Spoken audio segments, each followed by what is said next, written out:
jardín voy a leeros un relato y espero que os guste. Se titula Una lección magistral.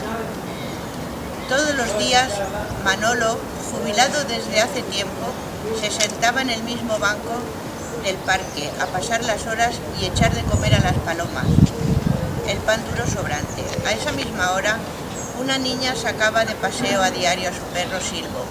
Ese día, Manolo decidió satisfacer su curiosidad. «Niña, ven acá, pa' acá». La pequeña, un poco desconcertada, se acercó al vejestorio. «¿Por qué estás siempre sonriendo?» «Pues porque soy joven y reboso energía». «Entonces, cuando seas como yo, ya no te quedarán sonrisas». «No», exclamó rotundamente.